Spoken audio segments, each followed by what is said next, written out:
Hello everyone. हम एल्कोहलों की रासायनिक अभिक्रियाओं की चर्चा कर रहे थे और उसमें एल्कोहलों के निर्जलीकरण की बात की थी। एल्कोहलों के निर्जलीकरण से एल्कीन भी बनती है और एल्कोहलों के निर्जलीकरण से ईथर भी बनते हैं। तो एल्कोहलों के निर्जलीकरण से हम एल्कीन बना चुके थे। उस रिएक्शन को एक बार फिर से अपन रिपीट करते हैं। जैसे ये एथेनॉल है अपने पास CH3CH2OH, और निर्जलीकरण के लिए अपन सांद्र H2SO4, P2O5, Al2O3 आदि उत्प्रेरकों का उपयोग करते हैं। तो यहाँ पर अपन सांद्र H2SO4 का यूज अपन कर लेते हैं। तो अल्फा कार्बन से OH समूह और इसके एक पड़ोसी कार्बन से हाइड्रोजन परमाणु का विलोपन होता है और यहाँ पर सिंगल बॉन्ड का डबल बॉन्ड हो जाता है। तो ये CH2 double bond CH2 ethene plus H2O।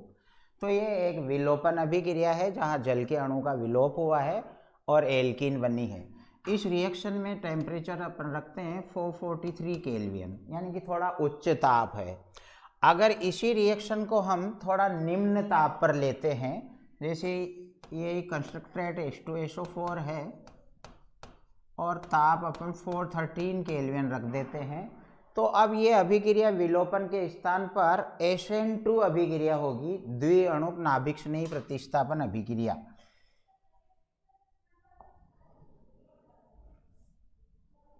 तो यहाँ एथेनॉल के दो अणु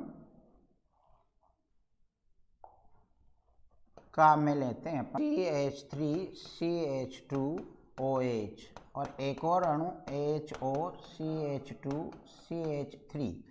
तो ये दो अणुओं से मिलकर जल के एक अणु का निष्कासन होता है और ये CH3CH2O CH2CH3 प्लस H2O। तो यहाँ वही कंस्ट्रक्टेड H2SO4 है, वही एथिल एल्कोहल है और वही जल के अणु का निष्कासन हो रहा है, लेकिन ऊपर वाली रिएक्शन में एल्कीन बन रही है, नीचे वाली में एथोक्सी एथेन यानी कि डाई एथिल ईथर बन रहा है। ऊपर वाली रिएक्शन विलोपन अभिक्रिया है जबकि नीचे वाली रिएक्शन नाभिक स्नेही प्रतिस्थापन अभिक्रिया है। तो ऊपर वाली में जल एल्कोहल के एक अणु से जल के अणु का निष्कासन हो रहा है, नीचे वाली में एल्कोहल के दो अणुओं से जल के एक अणु का निष्कासन हो रहा है। तो स्वाभाविक सी रूप है कि अगर एल्कोहल अधिक मात्रा में लेंगे और टेम्परेचर थोड़ा कम रखेंगे तो अभिक्रिया नीचे वाले पथ का यानी SN2 पथ का अनुसरण करेगी, जबकि उच्च ताप लेंगे और एथेनॉल की मात्रा लिमिटेड लेंगे तो अभिक्रिया विलोपन पथ का अनुसरण करेगी और एल्कीन बनेगी। अब ऐसा इसलिए होता है कि जब अपन निम्न ताप लेंगे तो ये आपका एसिड जो होता है ये प्रोटॉन मुक्त करता है H प्लस HSO4 माइनस। अब यहाँ पर ये प्रोटॉन को एथेनॉल ग्रहण करता है। ऑक्सीजन के पास दो इलेक्ट्रॉन पेयर होते हैं, एकाकी इलेक्ट्रॉन युग्म लोन पेयर, तो ये प्रोटॉन को ग्रहण करता है। तो एक एकाकी इलेक्ट्रॉन युग्म इस प्रोटॉन के साथ बंध बनाने के लिए इसको डोनेट करता है, जिसके फलस्वरूप ऑक्सीजन के ऊपर धन आवेश आ जाएगा यानी ऑक्सोकेटाइन बन जाएगा CH3CH2OH। तो ये प्रोटोनित एल्कोहल बन गया। ऊपर वाली रिएक्शन भी स्टार्टिंग में इसी प्रकार से चलेगी, नीचे वाली रिएक्शन भी स्टार्टिंग में इसी प्रकार से चलेगी। अब यदि अपन ताप उच्च रखते हैं तो ऑक्सीजन एक उच्च विद्युत ऋणी तत्व है, ये बहुत अधिक समय तक प्लस के रूप में यानी धनायन के रूप में स्टेबल नहीं रह सकता। तो ये तुरंत ऑक्सीजन और कार्बन से जो ये बंध जुड़ा हुआ है इस बंध को ये क्रैक कर लेगा और इसके एकाकी इलेक्ट्रॉन युग्म ग्रहण करके ऑक्सीजन न्यूट्रल हो जाएगी, तो H2O का निष्कासन हो जाएगा। उसके बाद एथिल कार्बोकेटाइन बनेगा जो बहुत अधिक स्टेबल नहीं है और उच्च ताप होने की वजह से ये धनात्मक कार्बन का पड़ोसी कार्बन से एक हाइड्रोजन का यानी कि प्रोटॉन के रूप में विलोपन हो जाता है और एल्कीन बन जाती है। लेकिन अपन टेम्परेचर कम रखते हैं और एथेनॉल की मात्रा अधिक रखते हैं तो एथिल एल्कोहल का दूसरा अणु नाभिक स्नेही का कार्य कर इस प्रोटोनित एल्कोहल पर अटैक करता है। ये एथेनॉल का दूसरा अणु है CH3CH2OH और यहाँ पर CH3CH2OHH अब जैसे ही ये यहाँ पर ऑक्सीजन इस बंध को क्रैक करेगा और इस बंध के इलेक्ट्रॉन लेकर जल के अणु के रूप में निष्कासित हो जाएगा, तो ये प्लस इस कार्बन पर आ जाएगा। एथिल कार्बोकेटन अनस्टेबल है, तो इसको तुरंत एकाकी इलेक्ट्रॉन युग्म की आवश्यकता है। तो ये एल्कोहल के दूसरे अणु की ऑक्सीजन जो है अपना एक इलेक्ट्रॉन पेयर इस एथिल कार्बोकेटाइन को स्टेबिलिटी प्रदान करने के लिए दान कर देगा। तो ये दोनों काम एक साथ होंगे। इधर से जल का अणु निष्कासित होगा, जैसे ही ये निष्कासित होगा वैसे ही एथिल एल्कोहल के दूसरे अणु की ऑक्सीजन इस कार्बोकेटाइन के धन आवेशित कार्बन को एक एकाकी इलेक्ट्रॉन युग्म प्रदान करके इसको स्टेबिलिटी प्रदान करेगी। तो यहाँ पर यही अभिक्रिया के मंद गति का पद है, जिसमें एथेनॉल के दोनों अभिकारक काम आ रहे हैं। तो दोनों अणुओं की सांद्रता पर वेग निर्भर करेगा, इसीलिए एक SN2 अभिक्रिया है। तो इसके फलस्वरूप ये आपका एथिल कार्बोकेटाइन है CH3CH2, और इसके पास में ये एल्कोहल की दूसरी ऑक्सीजन आ रही है, एथिल एल्कोहल का ये दूसरा अणु। तो अपना एक एकाकी इलेक्ट्रॉन युग्म इधर इसने कार्बन को डोनेट कर दिया, इसलिए ऑक्सीजन के ऊपर प्लस आ गया, और इसके साथ ही यहाँ पर जल के अणु का निष्कासन हो गया। अब ऑक्सीजन अधिक देर तक धन आवेशित नहीं रह सकती, इसलिए ये ऑक्सीजन और हाइड्रोजन का जो बंध है इसको क्रैक करेगी और इसके इलेक्ट्रॉन को ग्रहण करके न्यूट्रल हो जाएगी और प्रोटॉन का विमोचन होगा, यानी प्रोटॉन बाहर निकल जाएगा। तो CH3CH2O CH2CH3 प्लस H+। तो जो अभिक्रिया के प्रारंभ में प्रोटॉन काम आया था वो अभिक्रिया के अंत में वापस बाहर निकल चुका है, और कुल मिलाकर इस अभिक्रिया में एथिल एल्कोहल के दो अणुओं से जल के एक अणु का निष्कासन होकर डाई एथिल ईथर का निर्माण हुआ है। इस प्रकार अपेक्षाकृत कम ताप पर और एल्कोहल की थोड़ी अधिक मात्रा में नाभिक स्नेही प्रतिस्थापन अभिक्रिया होती है और ईथर बनते हैं, जबकि उच्च ताप और एल्कोहल की लिमिट मात्रा में विलोपन अभिक्रिया होती है और एल्कीन बनती है। इस प्रकार से एल्कोहलों का निर्जलीकरण दो प्रकार से संपन्न हो सकता है। अब ये वो अभिक्रियाएं अपन पढ़ रहे थे जिसमें एल्कोहलों का C सिंगल बॉन्ड O आबंध टूटता है, यानी एल्कोहलों से OH समूह पूरा हट जाता है। अब हम एल्कोहलों की वो अभिक्रियाएं पढ़ेंगे जिसमें जो एल्कोहलिक समूह होता है उसका O सिंगल बॉन्ड H आबंध टूटेगा। तो इसके फलस्वरूप एल्कोहलों में से हाइड्रोजन मुक्त होगा, और H+ जब मुक्त होगा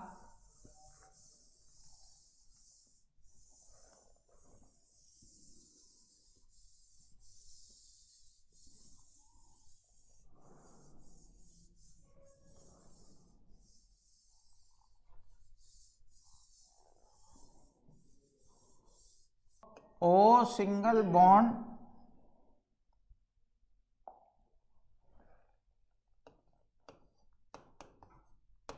तो एल्कोहलों के इस बंध को क्रैक करेंगे अपन, और इस बंध के क्रैक होने वाली अभिक्रियाएं पढ़ेंगे। इसके फलस्वरूप ये जब बंध टूटेगा तो इस बंध के दोनों इलेक्ट्रॉन ऑक्सीजन छीन लेगी अधिक विद्युत ऋणी होने के कारण, और H+ मुक्त होगा। तो इन अभिक्रियाओं में एल्कोहल अम्लीय प्रकृति प्रदर्शित करेंगे, लेकिन एल्कोहल अत्यंत दुर्बल अम्ल होते हैं क्योंकि इनके अम्लीय स्थिरांक का मान 10⁻18 होता है, जो काफ़ी कम है। हालांकि जल के लिए अम्लीय स्थिरांक का मान 10⁻16 होता है, जो एल्कोहल की अपेक्षा अधिक है। इसका मतलब जल एल्कोहलों से अधिक अम्लीय होते हैं। और अगर अपन बात करें अमोनिया NH3, इसके लिए अम्लीय स्थिरांक का मान 10⁻34 और 1 एल्काइनो जिसमें कि ट्रिपल बॉन्ड किसी कोने पर आता है, इनके लिए 10⁻25 अम्लीय स्थिरांक का मान होता है।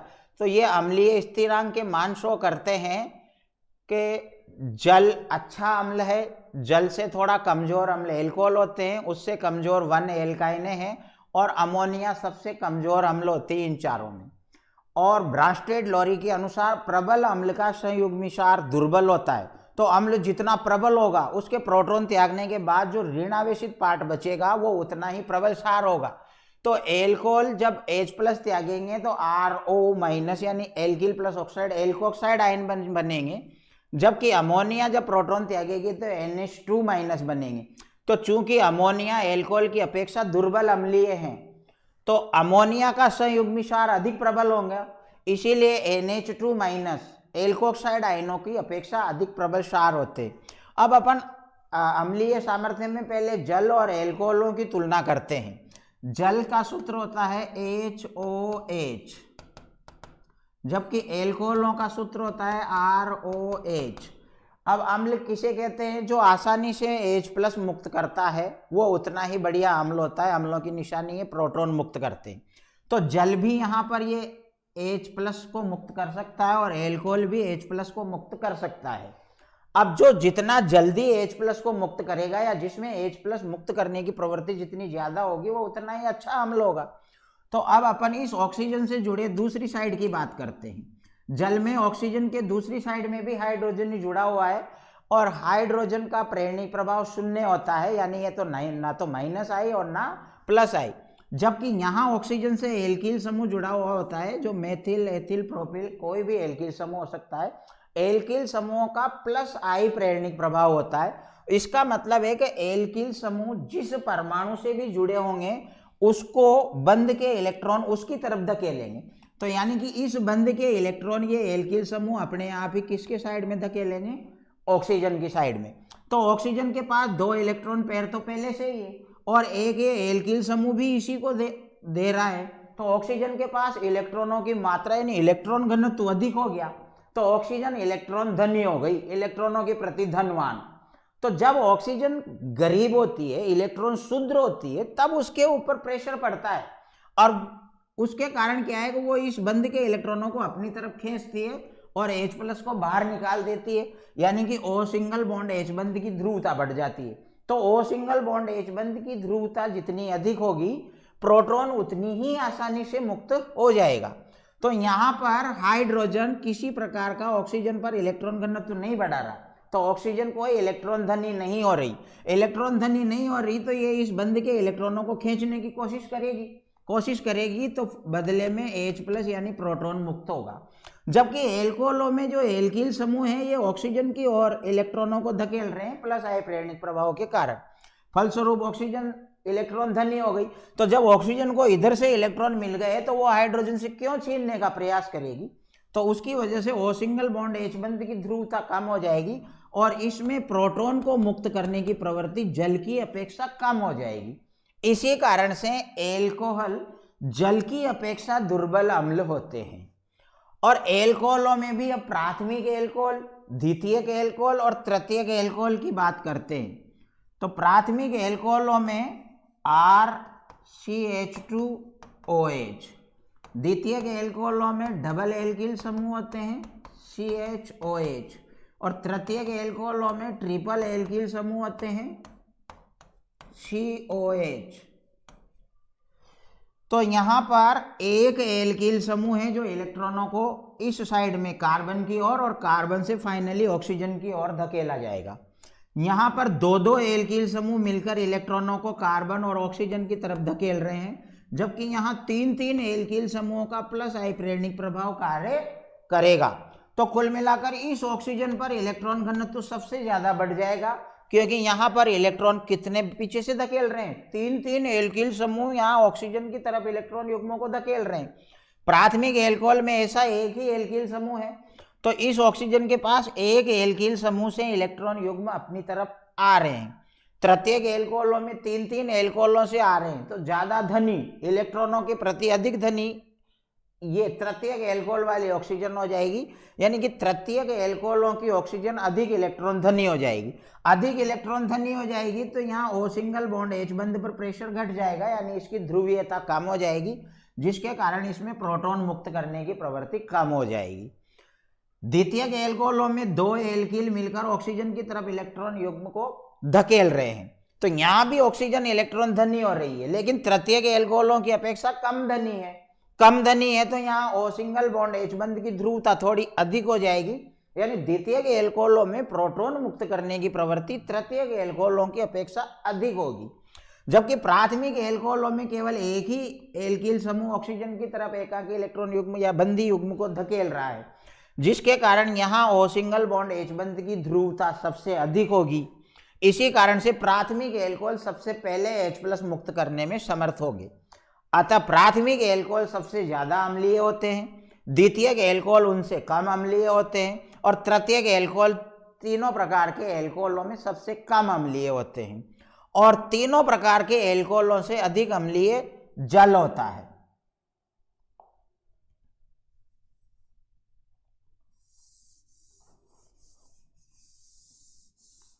एल्कोहल अम्लीय प्रकृति प्रदर्शित करते हैं, हालांकि ये काफ़ी दुर्बल अम्ल होते हैं। अब अम्लीय प्रकृति प्रदर्शित कर रहे हैं तो इनमें अम्लों के लक्षण होने चाहिए। जिस प्रकार की अभिक्रियाएं अम्ल प्रदर्शित करते हैं उस प्रकार की अभिक्रियाएं एल्कोहलों को प्रदर्शित करनी चाहिए। तो अम्लों की विशेषता है कि अम्ल धातुओं के साथ अभिक्रिया करके हाइड्रोजन गैस मुक्त करते हैं, अम्ल क्षारों के साथ क्रिया करके लवण और जल बनाते हैं, अम्ल जो है वो कार्बोनेट और हाइड्रोजन कार्बोनेटों के साथ अभिक्रिया करके CO2 गैस मुक्त करते हैं। तो अगर एल्कोहल अम्ल है तो एल्कोहल को ये सारे काम करने चाहिए। तो जब हम इन अभिक्रियाओं को एल्कोहलों के साथ लेकर रिवाइज करते हैं, देखते हैं, तो अम्ल धातुओं, सक्रिय धातुओं सोडियम पोटेशियम के साथ क्रिया करके हाइड्रोजन गैस मुक्त करते हैं, परंतु ये NaOH KOH जैसे प्रबल क्षारों के साथ क्रिया करके लवण नहीं बनाते। ये कार्बोनेट और हाइड्रोजन कार्बोनेटों के साथ क्रिया करके CO2 गैस नहीं देते, यानी ये अम्लों की समस्त अभिक्रियाएं नहीं देते। हाँ, सक्रिय धातुओं के साथ क्रिया करके हाइड्रोजन गैस मुक्त कर रहे हैं। तो ये इस बात की ओर इशारा करती है अभिक्रियाएं कि एल्कोहल दुर्बल अम्लीय है।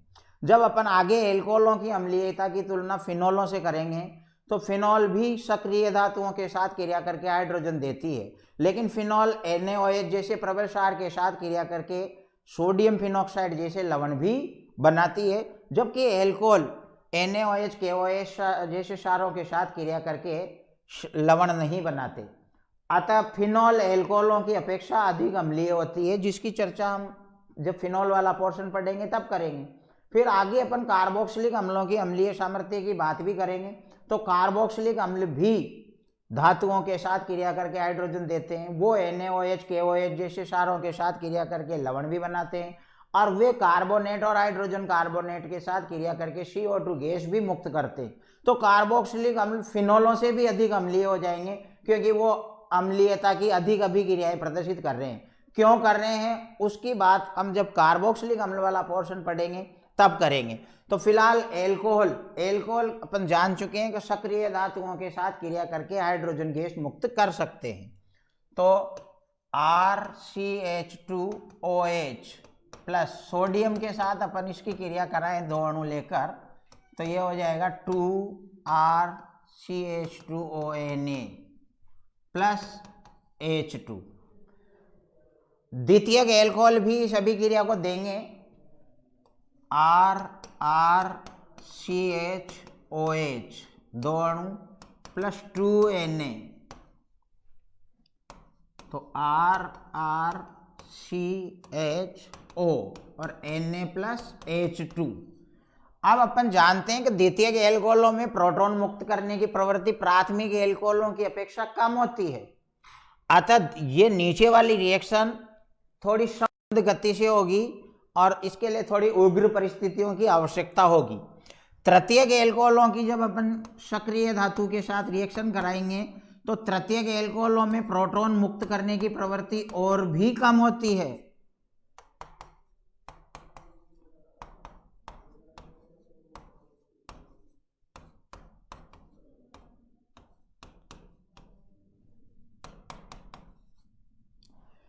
तो तृतीयक एल्कोहलों में प्रोटॉन मुक्त करने की प्रवृत्ति और कम होती है, तो तृतीयक एल्कोहलों की सक्रिय धातुओं के साथ अभिक्रिया और टाइट हो जाएगी और इसमें और अधिक उग्र परिस्थितियों की आवश्यकता होगी।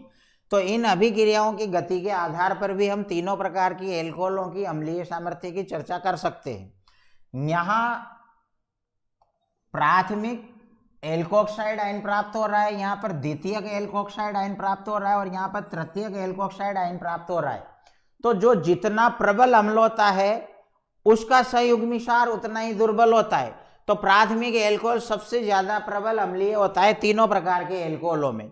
तो प्राथमिक एल्कोक्साइड जो इसका एल्कोहल का संयुग्मी क्षार है ये सबसे दुर्बल क्षारीय होगा। द्वितीयक एल्कोक्साइड इससे अधिक प्रबल क्षारीय होगा, जबकि तृतीयक एल्कोक्साइड इन दोनों की अपेक्षा अधिक क्षारीय होगा। तो कॉम्पिटिशन्स में भी इस प्रकार के क्वेश्चंस हमसे पूछे जाते हैं। तो प्रोटॉन मुक्त करने के बाद जो अम्लों का ऋणायन बचता है उसके बारे में पूछा जाता है कि इनमें से कौन प्रबल क्षार है। जैसे Cl minus, Br minus, C2H5O minus,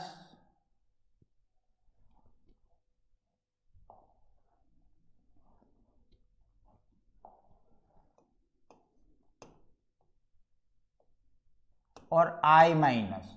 अब इनमें से सबसे ज्यादा प्रबल क्षार कौन है? तो इनका प्रोटॉन H प्लस के साथ सूत्र बनाओ, Cl माइनस का Cl माइनस H प्लस मिलकर HCl, HBr, HI और C2H5OH।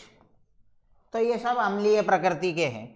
अब इनमें क्या है कि ये एथेनॉल तो सबसे दुर्बल अम्ल है और हेलोजन अम्लों में हाइड्रो आयोडिक अम्ल प्रबल अम्ल है, HBr उससे दुर्बल है और HCl उससे भी दुर्बल है। तो इन चारों में सबसे दुर्बल अम्ल एथेनॉल है। तो एथेनॉल का संयुग्मी क्षार एथोक्साइड आयन है जो इन चारों में प्रबलतम क्षारीय होगा। अब इन तीन की बात करें तो इन तीन में सबसे दुर्बल अम्ल जो है वो HCl है। तो Cl माइनस इसका जो संयुग्मी क्षार है ये इन तीनों में प्रबल क्षारीय होगा।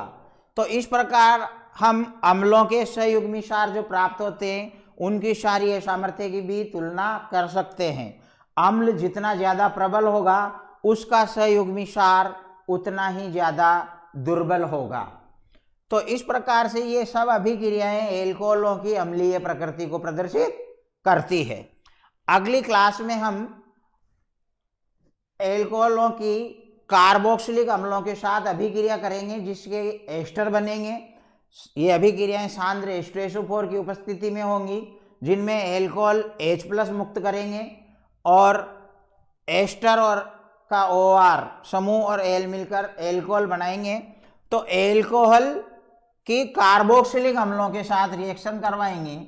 ये ROH प्लस RCOOH और ये सांद्र खनिज अम्ल यानी कि H2SO4 की उपस्थिति में हो जाएगी। तो हम वो अभिक्रियाएं पढ़ रहे हैं जिनमें एल्कोहलों का O सिंगल बॉन्ड H बंद क्रैक होता है। तो यहाँ पर एल्कोहल H मुक्त करेगा और COOH से OH मुक्त हो जाएगा तो H और OH मिलकर जल बन जाएगा। तो RCO एल्कोक्साइड के साथ जुड़ेगा और इस प्रकार से एस्टर बनेंगे। तो एल्कोहल कार्बोक्सिलिक अम्लों के साथ क्रिया करके एस्टर बनाएंगे और एस्टरों में फलों के जैसी गंध होती है जिसके आधार पर हम इनकी पहचान भी कर सकते हैं। तो हम अगली क्लास में एस्टर बनना और एस्टरीकरण की क्रियाविधि की चर्चा करेंगे। थैंक्स।